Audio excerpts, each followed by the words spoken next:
वजह से डिप्रेशन की मरीज की अरे वजन बढ़ जाती है, किस दवा, कौन सी दवा से? आप पूछना चाहती हैं कि सर ऐसी कौन सी दवाएं हैं जो डिप्रेशन के मरीजों में दी जाती हैं और वो वेट गेन होने लगता है।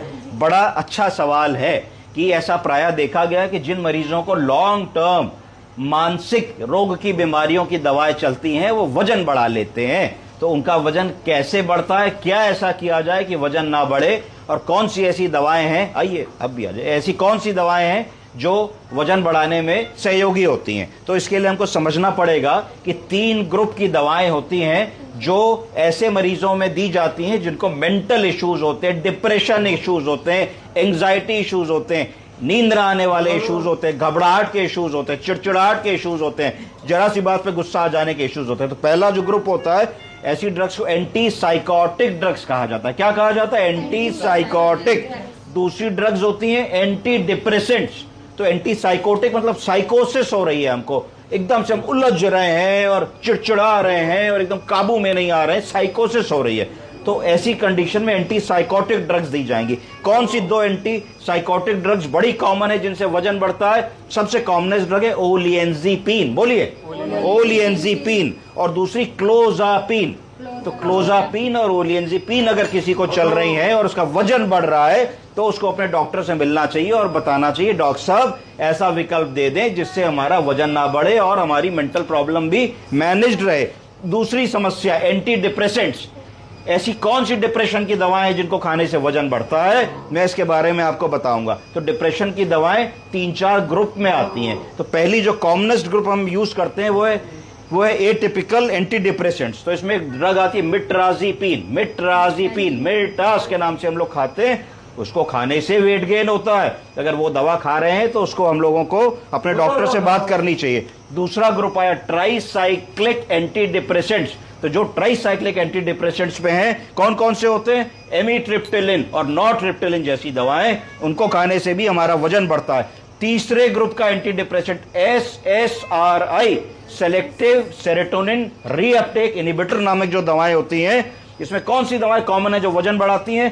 पैरोक्सिटिन, पेरीसीआर के नाम से हम लोग खाते हैं, पेंजेप के नाम से खाते हैं। उनमें भी रिसर्च बताती है कि उसको खाने से हमारा वजन बढ़ता है। एसिटाइलोप्रेम और सर्टालिन से भी कई बार वजन बढ़ता हुआ देखा गया है। SNRI चौथा ग्रुप है डिप्रेशन का जिसमें डिलॉक्सिटिन आती है, उनसे भी वजन बढ़ता है। तो अगर इनमें से हम कोई भी दवा खा रहे हैं तो हमें अपने साइकियाट्रिस्ट डॉक्टर से समझना चाहिए कि सर ऐसा दवा दीजिए जिससे हमारा वेट गेन रुक सके। तीसरी चीज मूड स्टेबलाइजर। कुछ दवाएं ऐसी हम खाते हैं जो मूड को स्टेबलाइज करने की बात आती है, जैसे बाइपोलर डिसऑर्डर की दवाएं। ये ऐसे मरीज कहते हैं साहब पल भर पहले तो ठीक थे, कोई बाहर वाला आदमी आता है उससे तो बड़ा अच्छा व्यवहार करते हैं, और जब बाहर वाला आदमी चला जाता है तो उनका रूप देखिए घर में कैसा होता है। और जब कोई बाहर वाला आदमी को समझ नहीं पाएगा कि इनको कोई मेंटल प्रॉब्लम होता है, एकदम नॉर्मल है, आप लोग झूठ बोलते हैं, पर बाद में देखिए क्या होता है। तो ऐसे मूड स्टेबलाइजर की जो दवाएं होती हैं उसमें एक अहम दवा है वेल्पोरेट, सोडियम वेल्पोरेट। तो सोडियम वेल्पोरेट बाइपोलर डिसऑर्डर में दी जाती है और इसमें भी वेट गेन होता है मरीजों में। लिथियम की दवा दी जाती है, इसमें भी वेट गेन होता है मरीजों में। कार्बामेजिपिन एक दवा होती है, वो साइकियाट्री में भी दी जाती है, सीजर में भी दी जाती है, उससे भी वेट गेन होता है मरीजों में। अब ये मैं आपको बताने की कोशिश करूंगा कि साइकियाट्री की दवाओं को खाने में वजन क्यों बढ़ता है। दिमाग में ये भी बात आई ना कि भाई ये तो आपने बता दिया कि किन दवाओं से बढ़ रहा है, अब क्यों बढ़ रहा है ये भी बता दीजिए। इसलिए बढ़ रहा है क्योंकि ये दवाएं कुछ ब्रेन पे इस तरीके से इफेक्ट करती हैं कि आदमी की भूख बढ़ जाती है। तो जब भी आप ऐसे मरीजों से मिलेंगे तो उनके घर वाले प्रायः ये कहेंगे कि साहब पहले 2 रोटी खाते थे अब 3-4 खाने लगे, पहले दिन में 3 बार खाना खाते थे अब 4-5 बार खाना मांगने लगे, बीच बीच में कहते हैं भूख लग गई कुछ खाने को दे दो, चिप्स दे दो, बिस्किट दे दो, कोई कोल्ड ड्रिंक दे दो, फ्रूटी दे दो, कुछ दे दो। तो ये चीजें अब क्या होता है इन दवाओं से कि मेटाबॉलिज्म स्लो हो जाता है। मेटाबॉलिज्म स्लो होने का मतलब है कि ये दवाएं जो है ब्रेन के रिसेप्टर्स पे काम करती हैं। वो रिसेप्टर्स क्या करते हैं? जो हंगर को कंट्रोल करते हैं। हंगर को कंट्रोल करने वाला रिसेप्टर GLP-1 रिसेप्टर पे काम करती हैं। तो उससे क्या होता है कि भूख लगना बंद होने की जो सैटिस्फाइटी वाली फीलिंग आती है वो देर में आती है। यानी कि अगर हम लोगों ने खाना खाने से पहले 2 कटोरी 3 कटोरी दही खा लिया, 1 बाउल भर के सलाद खा लिया और पानी पी लिया तो क्या भूख बढ़ेगी? नहीं बढ़ेगी, भूख खत्म हो जाएगी और ये चीजें नुकसान भी नहीं करेंगी। तो दिमाग में एक मैसेज जाएगा कि भाई पेट फुल है, अब कुछ नहीं खा सकते। तो अगर हम उसकी बदले को कचौड़ी, पूड़ी, समोसा और ये सब खाते तो भी पेट फुल होता, पर वो नुकसानदायक चीज होती। तो दोनों ही चीजों में पेट तो भरा, पेट भरा और दिमाग में मैसेज गया कि भैया पेट भर गया और मत खाओ, हो गया। तो ये जो दवाएं होती हैं ये उस मैसेज को जाने में बाधा उत्पन्न करती हैं और आदमी खाता चला जाता है। पेट भरने के बाद भी दिमाग में वो मैसेज नहीं जाता कि हमारा पेट भर गया है। बहुत सारी ये जो दवाएं होती हैं ये मेटाबॉलिज्म को चेंज कर देती हैं। मेटाबॉलिज्म जब चेंज होता है तो इंसुलिन रेजिस्टेंस डेवलप होती है। जब इंसुलिन रेजिस्टेंस डेवलप होती है तो क्या होता है कि हायर फैट स्टोरेज होने लगता है, बॉडी में फैट इकट्ठा होने लगता है, चर्बी जमने लगती है, विसरल फैट, पेट मोटा हो जाता है, जांघें मोटी हो जाती है, थाइज मोटे हो जाते हैं, बैक मोटी हो जाती है।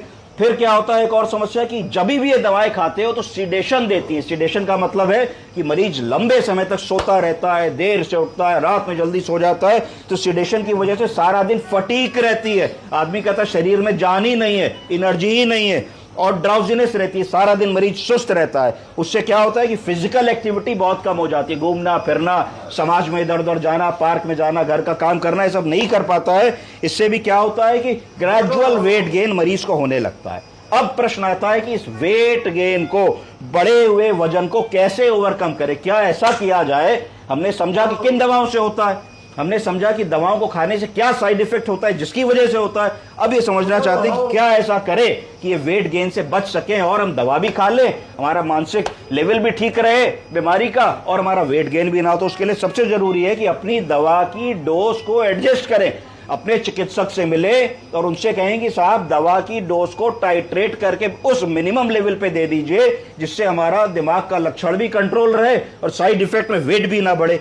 दूसरा, ये सलाह मांगे कि साहब क्या हम स्विच करके डिफरेंट मेडिकेशन, दूसरी दवा पे आ सकते हैं जो दूसरे ग्रुप की दवा हो, जो वेट ना बढ़ाती हो और मानसिक लेवल का इलाज करती हो, उस दवा को स्विच करने की बात करने की कोशिश करें।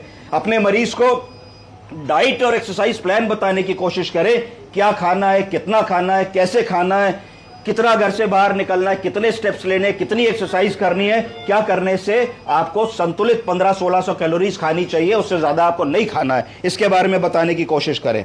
उसके बाद भी अगर काम नहीं बन रहा है तो कुछ ऐसी दवाएं आती हैं जिनको ऐड कर सकते हैं, सिंपल ड्रग जैसे मेटफॉर्मिन की गोली 500 मिलीग्राम हमने एक बार दो बार ऐड कर दी तो वेट गेन में मरीज की मदद करेगी। आजकल कुछ नई दवाएं आ गई हैं जो वेट लॉस करने की दवाएं हैं, जिनको आप अपने चिकित्सक से, ओबेसिटी पे जो काम करते हैं, मेटाबॉलिज्म पे जो काम करते हैं, एंडोक्राइनोलॉजिस्ट पे जो काम करते हैं, उनसे बात करनी चाहिए। उनको GLP-1 इनहिबिटर्स कहते हैं। ऐसी दवाओं का नाम होता है मोन्जारो, ऐसी दवाओं का नाम होता है ओजेम्पिक, ऐसी दवाओं का नाम होता है, कई और नाम से आती है। तो ऐसी दवाओं को खाने से भी वेट को कम किया जा सकता है। मैं अगली क्लास में आपको ऐसी साइकेट्री की दवाओं के बारे में बताऊंगा जो वजन घटाती भी है और ऐसी दवाओं के बारे में बताऊंगा जिनको खाने से वजन घट सकता है।